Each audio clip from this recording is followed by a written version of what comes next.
श्री स्वामी समर्थ. जय जय स्वामी समर्थ. नमस्कार मित्रांनो, तुमच्या घरात देवघर किचनमध्ये आहे का? किंवा जागेअभावी तुम्हालाही देवघर स्वयंपाकघरात ठेवावे लागले आहे का? जर तुमचे उत्तर हो असेल तर आजचा हा व्हिडिओ शेवटपर्यंत नक्की पहा, कारण अनेक जण नकळत अशा काही चुका करतात ज्या काही वास्तू परंपरा आणि धार्मिक श्रद्धांनुसार टाळाव्यात असे मानले जाते. आजकाल मोठ्या शहरांमध्ये तसेच छोट्या फ्लॅटमध्ये राहणाऱ्या अनेक कुटुंबांसमोर एकच अडचण असते, जागेची कमतरता. त्यामुळे स्वतंत्र देवघरासाठी वेगळी खोली ठेवणे अनेकदा शक्य होत नाही. अशा वेळी अनेक जण स्वयंपाकघरातच छोटंसं देवघर तयार करतात. पण प्रश्न असा आहे की किचनमध्ये देवघर ठेवणे योग्य आहे का? वास्तुशास्त्र याबद्दल काय सांगते? जागेअभावी देवघर किचनमध्येच असेल तर कोणत्या गोष्टींची काळजी घ्यावी आणि कोणत्या चुका टाळल्यास देवघराची स्वच्छता, सात्विकता आणि आदर राखता येईल, या सर्व प्रश्नांची सविस्तर माहिती आपण आजच्या व्हिडिओमध्ये जाणून घेणार आहोत. त्यामुळे व्हिडिओ शेवटपर्यंत नक्की पहा. मित्रांनो, आपल्या सनातन परंपरेत घराला केवळ राहण्याची जागा मानले जात नाही. प्रत्येक घराला एक पवित्र वास्तू मानले जाते आणि त्या वास्तूमधील सर्वात पवित्र स्थान म्हणजे देवघर. घरात आनंद असो, संकट असो, नवीन कामाची सुरुवात असो किंवा मन अस्वस्थ असो, आपण सर्वप्रथम देवघरात जाऊन देवासमोर हात जोडतो. त्या काही क्षणांत मनाला शांतता मिळते, आत्मविश्वास वाढतो आणि एक वेगळी सकारात्मक ऊर्जा अनुभवायला मिळते. म्हणूनच अनेक कुटुंबांमध्ये देवघर हे श्रद्धेचे, विश्वासाचे आणि संस्कारांचे केंद्र मानले जाते. वास्तुशास्त्रातही देवघराच्या स्थानाला विशेष महत्त्व दिले जाते. अनेक वास्तुतज्ञांच्या मते घरातील देवघर शक्यतो शांत, स्वच्छ आणि सात्विक वातावरणात असावे. त्यामुळे पूजा, जप, ध्यान आणि नामस्मरण करताना मन अधिक एकाग्र राहते. परंतु आजच्या काळात प्रत्येकाकडे मोठे घर असेलच असे नाही. अनेक कुटुंबे छोट्या फ्लॅटमध्ये राहतात. त्यामुळे देवघरासाठी स्वतंत्र जागा मिळणे कठीण होते. अशा परिस्थितीत स्वयंपाकघर हा एक पर्याय म्हणून निवडला जातो. याच ठिकाणी अनेकांच्या मनात संभ्रम निर्माण होतो. काही लोक म्हणतात किचनमध्ये देवघर ठेवू नये, तर काही जण म्हणतात जागेअभावी ठेवले तरी चालते. मग नेमके सत्य काय? याचं उत्तर अगदी सरळ आहे. शक्य असल्यास देवघरासाठी स्वतंत्र आणि शांत जागा असणे अधिक योग्य मानले जाते. पण जर जागेअभावी किचनमध्येच देवघर ठेवावे लागत असेल तर काही गोष्टींची विशेष काळजी घेणे आवश्यक असल्याचे अनेक धार्मिक परंपरा आणि वास्तुमतांमध्ये सांगितले जाते. आता पुढे आपण अशाच काही महत्त्वाच्या गोष्टी जाणून घेणार आहोत. सर्वप्रथम समजून घेऊया की वास्तुशास्त्रात किचन आणि देवघर एकाच ठिकाणी ठेवण्याबाबत कोणते विचार मांडले गेले आहेत आणि त्यामागील कारणे काय सांगितली जातात. त्यामुळे हा पुढील भाग अजिबात चुकवू नका. मित्रांनो, आता आपण या विषयाच्या सर्वात महत्त्वाच्या भागाकडे येऊया. अनेकांच्या मनात हा प्रश्न असतो की जर स्वयंपाकघर देखील पवित्र मानले जाते तर मग तिथे देवघर ठेवण्यास काही परंपरांमध्ये का टाळले जाते? याचं उत्तर समजून घेण्यासाठी सर्वप्रथम किचन आणि देवघर या दोन्हींचे स्वरूप समजून घ्यावे लागेल. आपल्या सनातन परंपरेत स्वयंपाकघराला अन्नपूर्णा मातेचे स्थान मानले जाते. याच ठिकाणी संपूर्ण कुटुंबासाठी अन्न तयार होते. म्हणूनच किचन हे घरातील अत्यंत महत्त्वाचे आणि पवित्र स्थान आहे. त्याचप्रमाणे देवघर हे पूजा, जप, ध्यान आणि ईश्वर भक्तीचे स्थान मानले जाते. ही अशी जागा असते जिथे मन शांत होते आणि भक्तिभाव वाढतो. म्हणूनच अनेक वास्तुतज्ञांच्या मते ही दोन्ही ठिकाणे पवित्र असली तरी त्यांचे उपयोग वेगवेगळे असल्यामुळे शक्य असल्यास त्यांची स्वतंत्र व्यवस्था असावी. पहिले कारण म्हणजे वातावरणातील फरक.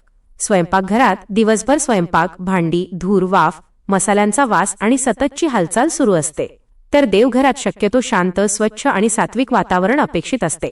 त्यामुळे काही परंपरांमध्ये या दोन जागा वेगळ्या ठेवण्याचा सल्ला दिला जातो. दुसरे कारण म्हणजे स्वच्छता.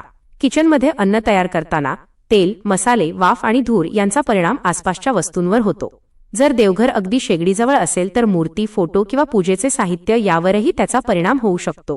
त्यामुळे देवघर स्वच्छ ठेवण्यासाठी त्याला योग्य अंतरावर ठेवणे महत्त्वाचे मानले जाते. तिसरे कारण म्हणजे सततची हालचाल. स्वयंपाकघरात घरातील सदस्यांचा वारंवार वावर असतो. भांडी धुणे, स्वयंपाक करणे, वस्तू काढणे ठेवणे अशा अनेक गोष्टी सतत सुरू असतात. पूजा किंवा नामस्मरणासाठी आवश्यक असलेली शांतता त्यामुळे कमी होऊ शकते. याशिवाय काही घरांमध्ये सात्विक आणि मांसाहारी दोन्ही प्रकारचे अन्न तयार केले जाते. अनेक धार्मिक परंपरांमध्ये देवघर शक्यतो पूर्ण सात्विक वातावरणात असावे असे मानले जाते. त्यामुळे अशा घरांमध्ये देवघरासाठी स्वतंत्र जागा असल्यास ती अधिक योग्य मानली जाते.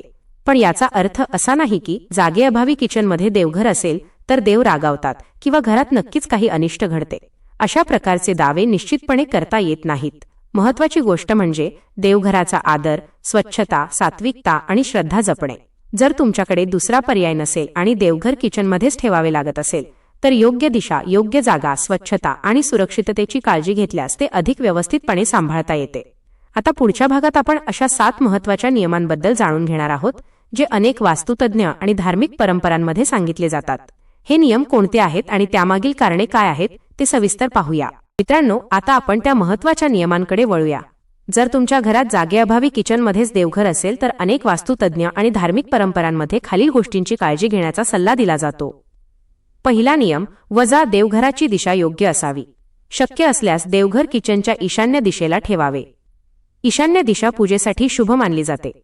जर ते शक्य नसेल तर पूर्व दिशेचाही पर्याय निवडू शकता.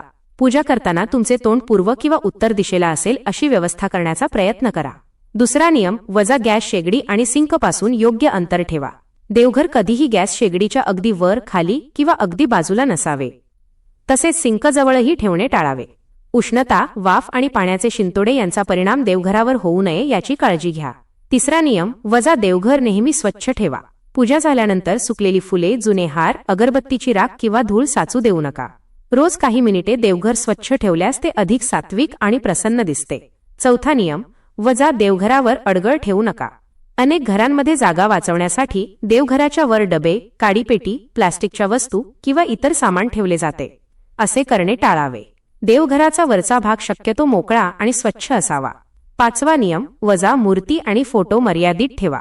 एकाच देवाच्या अनेक मूर्ती किंवा अनेक फोटो एकत्र ठेवण्यापेक्षा निवडक आणि व्यवस्थित मांडणी केलेले देवघर अधिक चांगले दिसते. तुटलेल्या किंवा भग्न मूर्ती देवघरात ठेवू नयेत. सहावा नियम, वजा सात्विक वातावरण राखा. देवघराजवळ अनावश्यक गोंधळ, मोठा आवाज किंवा अस्वच्छता टाळा. पूजा करताना मन शांत ठेवण्याचा प्रयत्न करा. देवघराचा मुख्य उद्देश मनाला स्थिरता आणि भक्तीची भावना देणे हा आहे. सातवा नियम, वजा सुरक्षिततेला सर्वात जास्त महत्त्व द्या. देवघरात दिवा किंवा अगरबत्ती लावत असाल तर ती गॅस शेगडी, पडदे किंवा इतर ज्वलनशील वस्तूंपासून सुरक्षित अंतरावर असावी. पूजा झाल्यानंतर दिव्याची आणि गॅसची योग्य काळजी घ्या. घरातील सुरक्षितताही नेहमी प्रथम असली पाहिजे. मित्रांनो, या सर्व नियमांचा उद्देश भीती निर्माण करणे नाही. उलट देवघर अधिक स्वच्छ, व्यवस्थित, सुरक्षित आणि श्रद्धापूर्ण ठेवणे हा त्यामागील मुख्य हेतू आहे. लक्षात ठेवा, देवाला भव्य मंदिरापेक्षा शुद्ध मन, स्वच्छ जागा आणि खरी भक्ती अधिक प्रिय असते. घर मोठे असो किंवा छोटे, जर देवघर स्वच्छ असेल, मनात श्रद्धा असेल आणि पूजा मनापासून केली जात असेल तर तीच खरी उपासना मानली जाते. आता पुढच्या आणि शेवटच्या भागात आपण या विषयाचा निष्कर्ष, काही महत्त्वाच्या सुरक्षेच्या सूचना आणि प्रत्येक घरासाठी उपयुक्त अशा काही अंतिम गोष्टी जाणून घेणार आहोत. त्यामुळे हा शेवटचा भाग नक्की पहा. मित्रांनो, आता या संपूर्ण विषयाचा सारांश समजून घेऊया. आज आपण पाहिले की शक्य असल्यास देवघरासाठी घरात स्वतंत्र आणि शांत जागा असणे अधिक योग्य मानले जाते. परंतु आजच्या काळात प्रत्येकाकडे मोठे घर असेलच असे नाही. अनेक कुटुंबे छोट्या फ्लॅटमध्ये किंवा मर्यादित जागेत राहतात. अशा परिस्थितीत जागेअभावी किचनमध्ये देवघर ठेवणे ही अनेकांची गरज असते. अशावेळी सर्वात महत्त्वाची गोष्ट म्हणजे भीती बाळगणे नव्हे तर स्वच्छता, श्रद्धा आणि योग्य व्यवस्था राखणे. अनेक जण असा गैरसमज करून घेतात की किचनमध्ये देवघर आहे म्हणजे घरात नक्कीच दोष निर्माण होईल. पण असे निश्चितपणे सांगता येत नाही. आपल्या वागण्यात श्रद्धा, शिस्त आणि स्वच्छता असेल तर घरातील वातावरण नक्कीच अधिक सकारात्मक राहते. यासोबतच सुरक्षेची काळजी घेणेही तितकेच आवश्यक आहे. देवघरात दिवा किंवा अगरबत्ती लावताना ती गॅस शेगडीपासून सुरक्षित अंतरावर आहे का हे नेहमी तपासा. पूजा झाल्यानंतर दिवा सुरक्षित आहे का, अगरबत्ती पूर्णपणे विझली आहे का आणि गॅसचा रेग्युलेटर बंद आहे का याची खात्री करूनच इतर कामाला लागा किंवा रात्री झोपा. छोटासा निष्काळजीपणा मोठ्या अपघाताला कारणीभूत ठरू शकतो. मित्रांनो, आपल्या पूर्वजांनी आपल्याला अनेक परंपरा दिल्या आहेत. त्या परंपरांचा खरा हेतू घरात स्वच्छता, शिस्त, सुरक्षितता आणि श्रद्धा टिकवून ठेवणे हा आहे. म्हणून कोणताही नियम अंधविश्वास म्हणून किंवा भीतीपोटी पाळू नका. त्यामागील उद्देश समजून घ्या आणि आपल्या परिस्थितीनुसार योग्य ते आचरण करा.